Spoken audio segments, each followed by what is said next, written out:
Bismillahirrahmanirrahim. Assalamualaikum warahmatullahi wabarakatuh.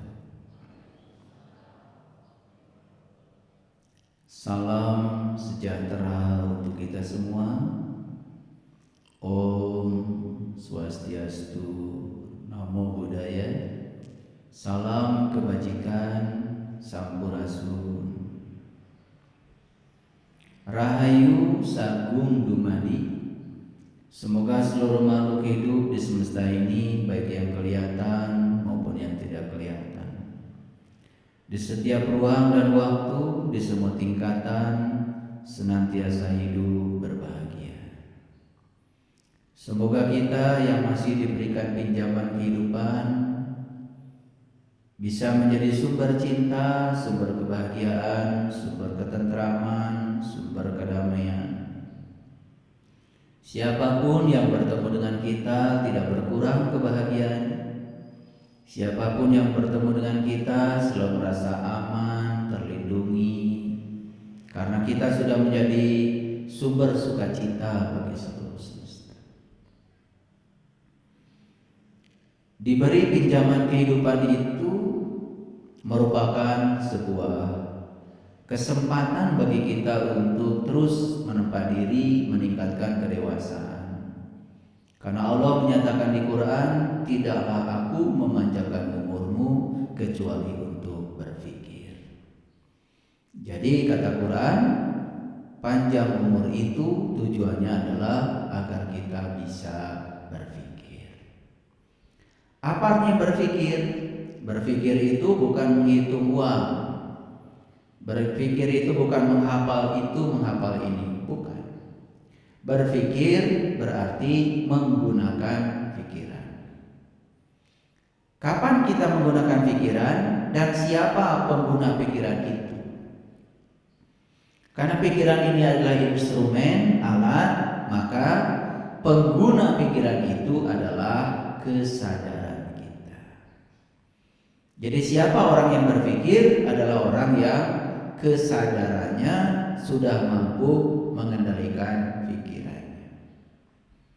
Karena kebanyakan manusia justru pikirannya yang mengendalikan kesadaran.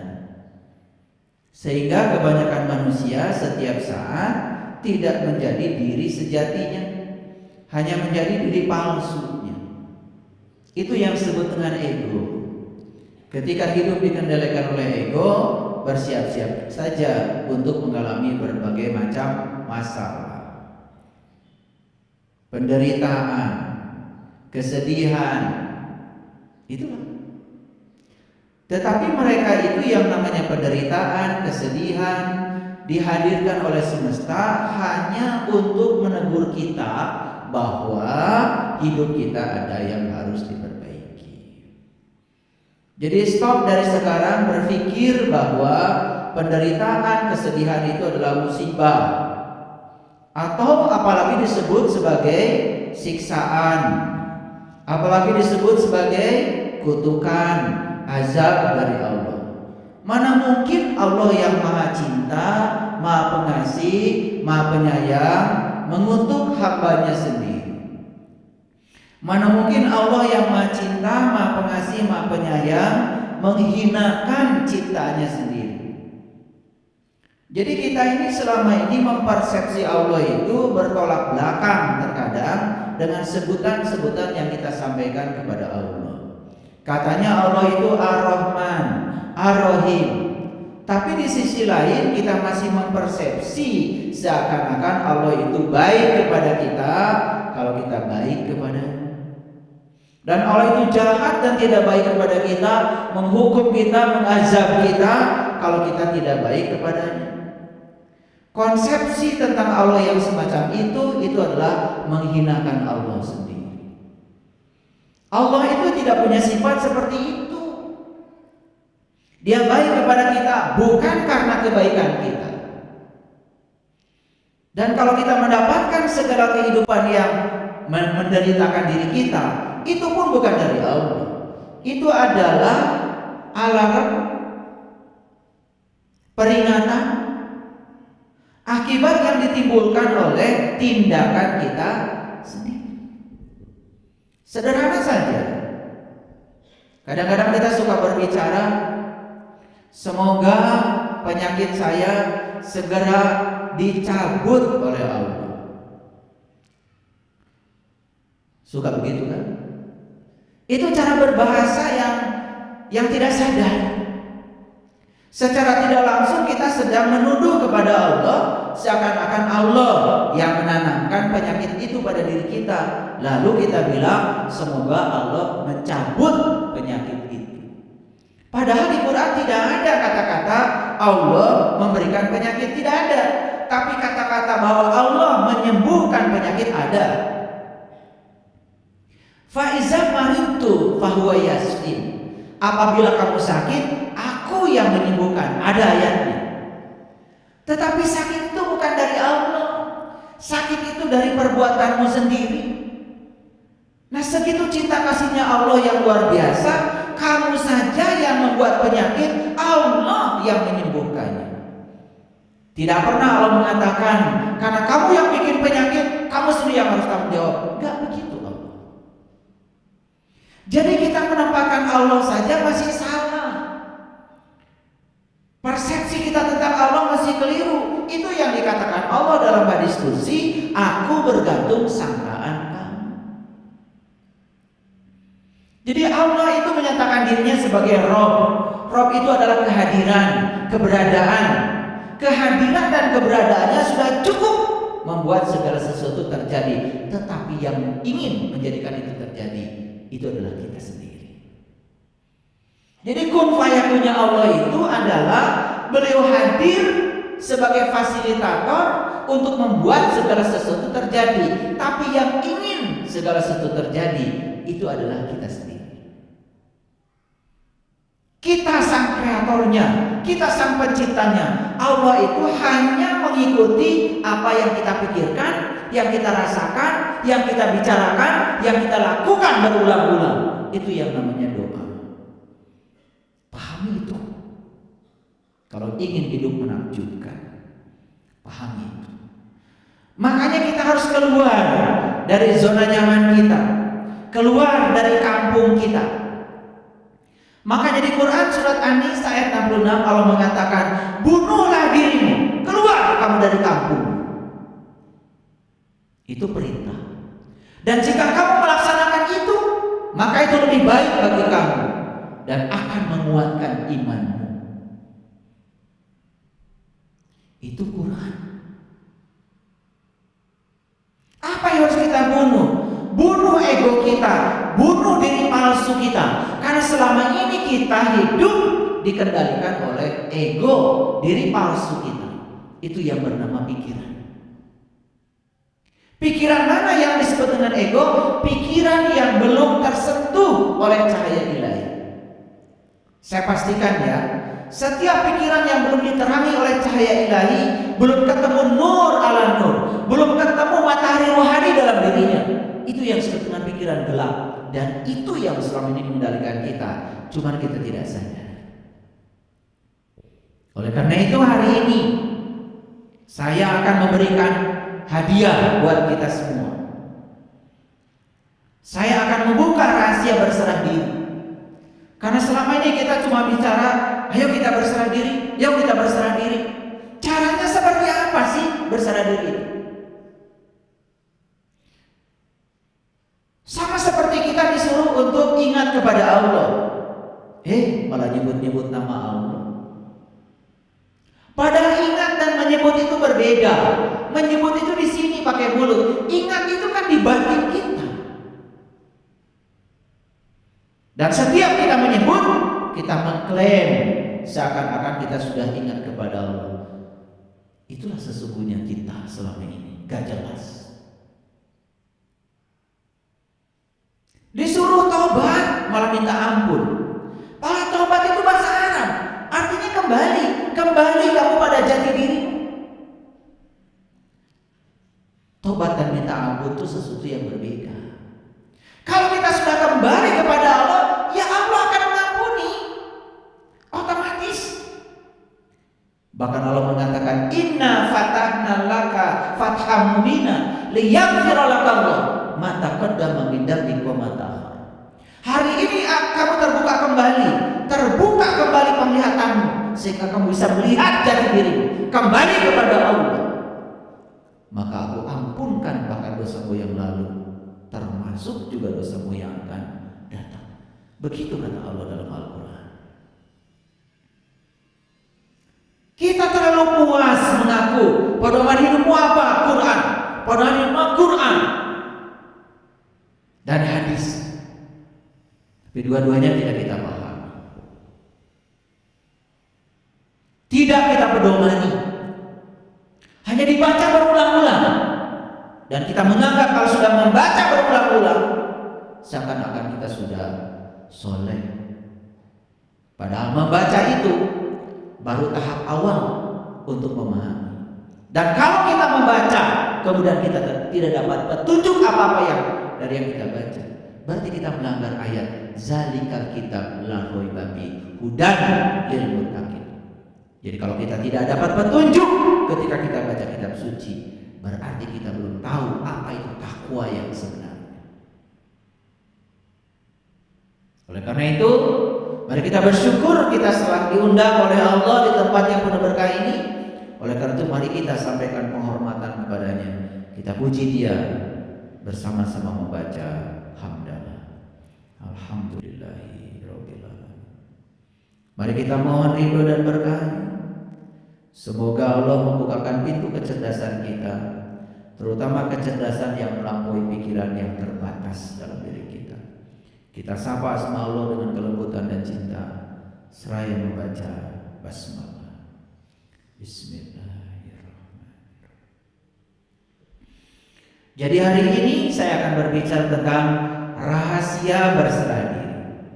Saya kasih judul, berserah bukanlah menyerah. Oleh karena itu kita akan memasuki dulu introduksinya, kita akan memasuki pendahuluannya, supaya nanti ketika masuk pada rahasia yang tadi itu kita mengerti, fokus. Karena saya akan mencoba mengkombinasikan ayat-ayat Al-Quran dengan temuan-temuan baru para peneliti di bidangnya, terutama para psikolog yang terus mengembangkan pengetahuan baru tentang neuroscience. Jadi nanti akan ada banyak sekali ya rahasia-rahasia untuk menjelaskan ini. Ya saya ambil dari data-data hasil penelitian yang sudah dipublish, yang sudah dinyatakan dalam bahasa saintifik, dan saya coba akan terjemahkan dalam bahasa yang mudah dimengerti. Jadi setiap hari saya ini punya langganan jurnal dan saya berbayar. Jadi saya punya langganan jurnal yang berbayar, jurnal-jurnal yang terindeks, jurnal-jurnal yang sudah diakui ya keabsahannya oleh para ilmuwan di seluruh dunia. Jadi saya tidak pernah baca artikel hoax. Saya tidak pernah baca artikel-artikel yang dikirim oleh orang sembarangan yang tidak jelas sumbernya, lalu kita percaya. Saya tidak pernah baca yang itu. Dan kalau ingin baca jurnal-jurnal yang terakreditasi, terindeks, yang diakui keabsahannya oleh para ilmuwan di seluruh dunia, ya harus berlangganan, berbayar. Itu hukum alam. Segala sesuatu yang bermutu ya pasti berbayar. Jadi jangan ingin gratisan, karena gratis itu melanggar hukum alam. Kalau ingin bajunya murah, ya siap-siap saja. Setiap pakai baju itu garuk-garuk. Kalau ingin bajunya nyaman, ya tentu saja keluarkan uang lebih banyak sedikit. Jangan berpikir mahal, berpikir kebeli, pasti bisa kebeli. Kalau berpikir mahal, ya sudah. Kata mahal itu sendiri sudah menghalangi rezeki datang. Makanya ketika kalian pergi ke toko sepatu, lihat sepatu mahal, kemudian kalian bilang, mahal, seumur hidup gak akan bisa pakai sepatu itu. Tapi kalau berkata, pasti saya akan pakai, akan ada rezeki. Jadi itu yang disebut dengan law attraction, hukum tarik menarik. Jadi sebetulnya yang membatasi rezeki kita adalah pikiran kita, kata-kata kita sendiri. Hati-hati itu. Itu yang menyebabkan hidup kita tidak menakjubkan. Karena kita berfokus pada kekuatan negatif pada diri kita, tidak berfokus pada kekuatan positif yang ada pada diri kita, yang disebut dengan cinta. Jadi cinta itu lebih luas lagi, bukan sekedar rasa perasaan kepada sesama, tapi cinta yang lebih besar lagi adalah kekuatan positif yang Allah berikan pada setiap manusia. Dan siapa yang bisa menggunakan kekuatan itu, maka hidupnya akan menakjubkan. Dan siapa yang tidak bisa menggunakan kekuatan itu, hidupnya akan penuh dengan penderitaan. Hanya itu saja. Ini bahasanya bahasa sains. Oleh karena itu, tolong fokus, karena ini penting. Kita baca dulu Quran surat Ali Imran ayat yang ke-102. Ayat ini sering dibaca setiap khutbah Jumat. Saking sering dibaca sampai kita tidak pernah tahu isinya apa. Saking seringnya dibaca. Saya perdengarkan ya. A'udzubillahi minasyaitonirrajim. Bismillahirrahmanirrahim. Ya ayyuhallazina amanu taqullaha haqqa tuqatih wa la tamutunna illa wa antum muslimun. Bahkan sudah bosan mungkin dengar ayat ini, saking gak ngertinya atau saking sering dibacanya dan tidak pernah dijelaskan.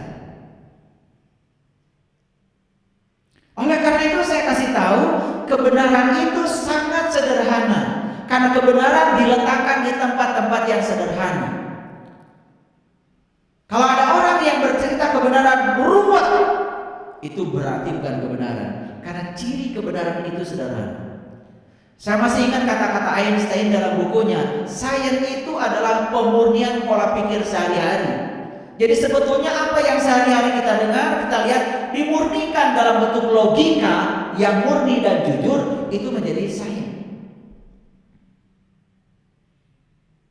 Jadi apa yang nampak sehari-hari kemudian dimurnikan, itu saja sains. Misalnya saya tanya, kenapa kalian semua sekarang bisa melihat saya? Kan melihat itu sehari-hari kita lakukan. Tapi begitu kita mencari jawabannya, itu bisa berlembar-lembar tidak ketemu jawabannya. Dijawab karena saya punya mata, misalnya. Orang mati juga punya mata, tidak bisa lihat. Sehingga jawaban yang pertama hancur, tidak memiliki lagi kekuatan. Betul? Sekarang dijawab lagi, kenapa Anda bisa melihat saya? Karena saya bernafas. Cukup? Belum cukup.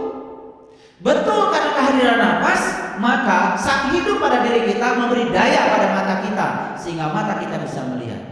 Tetapi proses melihat itu seperti apa? Oh, dijelaskan, karena ada cahaya datang pada benda, memantulkan cahaya benda pada mata, ditangkap oleh retina, kemudian dibiaskan ke dalam layar di mata kita. Cukup? Belum cukup. Bagaimana kita bisa menyatakan ini si A, ini si B, ini si C? Bagaimana cahaya itu dirubah menjadi sinyal-sinyal listrik? Bagaimana otak kita mengerti? Kalau yang kita lihat itu pisau, yang kita lihat itu mangkuk, yang kita lihat itu, sehingga kita bisa menyebutnya. Sampai akhirnya kita tidak menemukan jawaban lagi. Hanya proses sehari-hari tentang melihat, kita aja tidak pernah tahu. Betul tidak? Kenapa kita tidak sampai di situ? Ya karena kita memang tidak pernah peduli terhadap semua itu.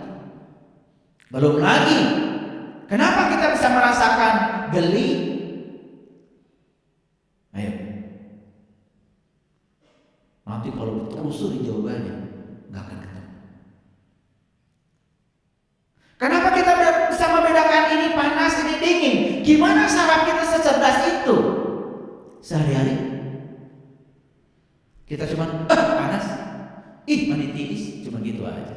Tapi mengapa kita bisa merasakan panas dan dingin? Bagaimana sel-sel saraf kita bisa membedakan itu? Pernah bertanya?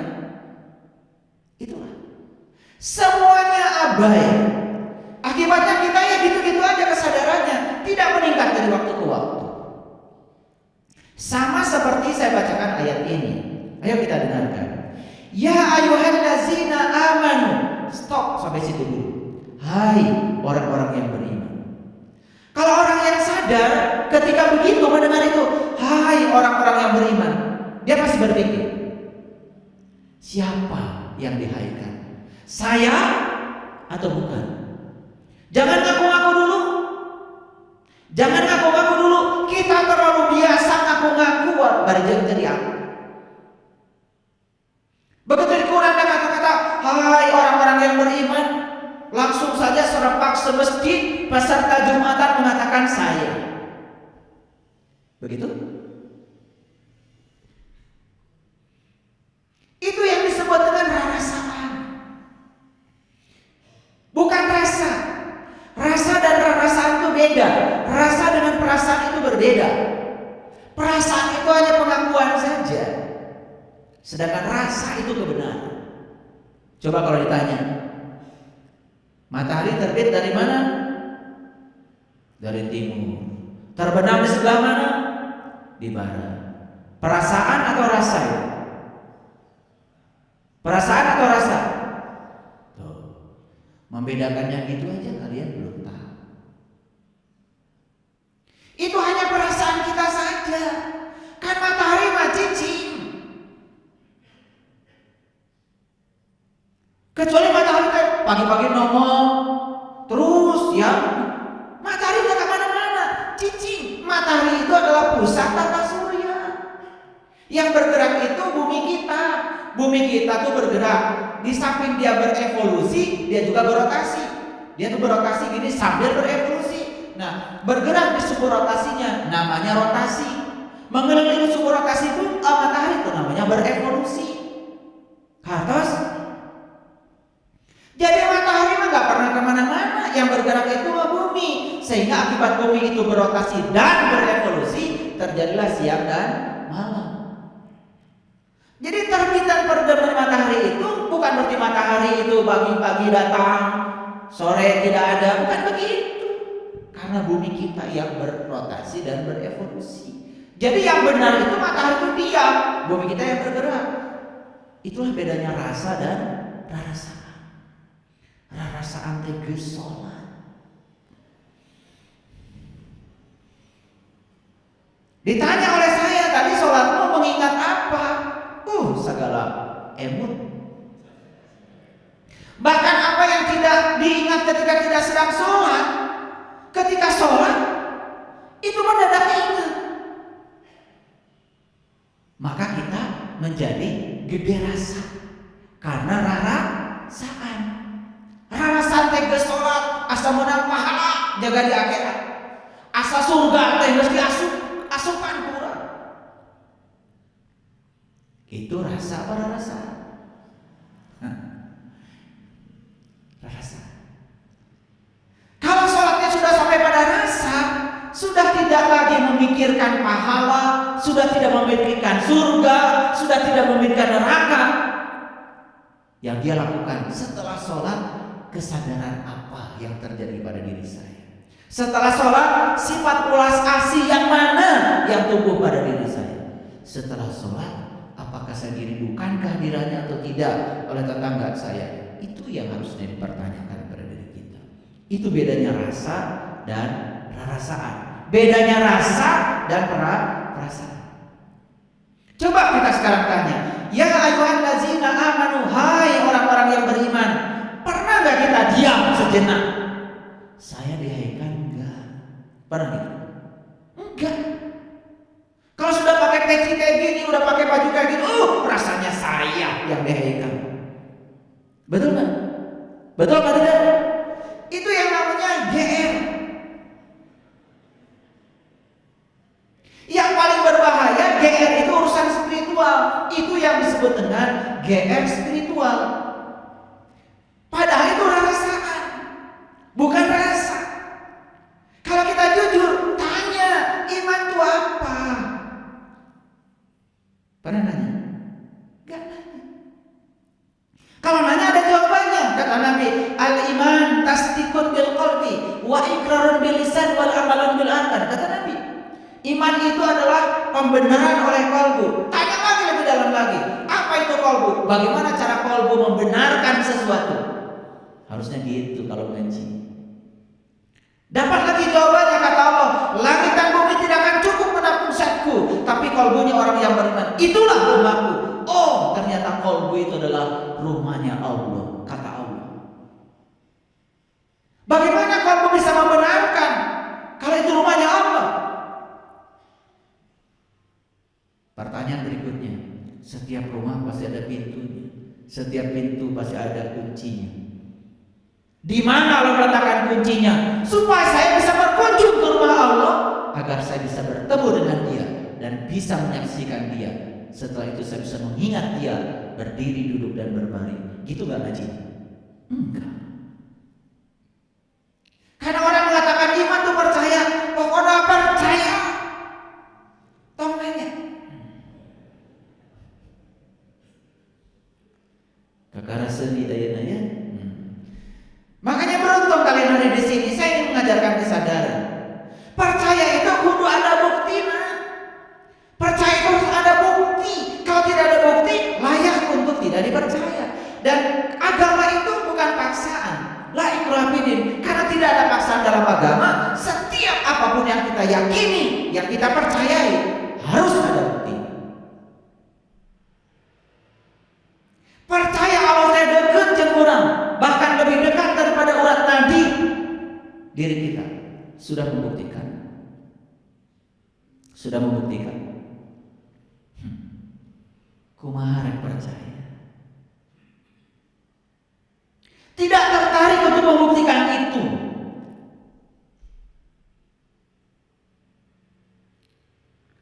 Jadi kalau kolbu itu sudah bisa membenarkan, maka lisan kita jadi benar. Lisan kita jadi benar. Akhlak dan perbuatan kita akan mengikuti lisan kita. Itu yang disebut dengan jujur, selaras antara batinnya, kata-kata dan tindakan. Kan kita biasa tidak selaras, di dalamnya seperti apa, keluar kata-katanya seperti apa, yang dilakukan seperti apa, bahkan melanggar janji, itu pun dianggap biasa. Padahal di Quran jelas-jelas dikatakan, ya ayyuhallazina amanu aufu bil uqud. Ciri orang beriman itu tidak pernah melanggar janji. Saya tanya, jadi ciri orang beriman itu tidak pernah melanggar janji. Jujur ya, suka melanggar janji? Jujur, suka melanggar janji? Masih ngaku orang beriman.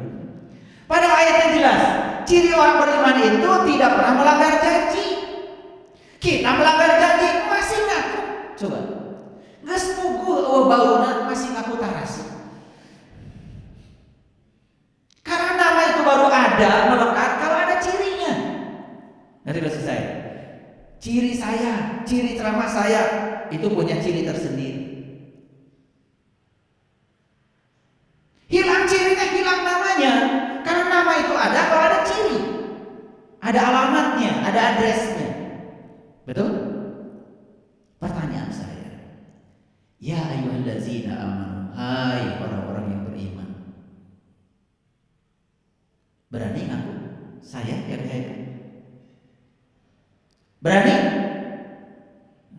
Baru gak berani sekarang setelah dijelaskan oleh saya. Kemarin-kemarin sebelum ke sini petatang-petendengnya luar biasa. Betul? Bahkan menyesatkan orang lain itu biasa. Begitu orang lain beda dengan kita, sesat, murtad, kufur. Kayak itulah orang yang pengetahuannya sedikit, gampang menilai orang lain. Saya tanya sekali lagi, ya ayyuhallazina amanu, siapa? Ya siapa? Berani menyatakan terima kasih ya Allah, saya sudah dihaikan. Berani? Hai para mahasiswa saya, ada mahasiswa saya nggak sih? Tiba-tiba ngancung semua. Loh, kapan daftarnya?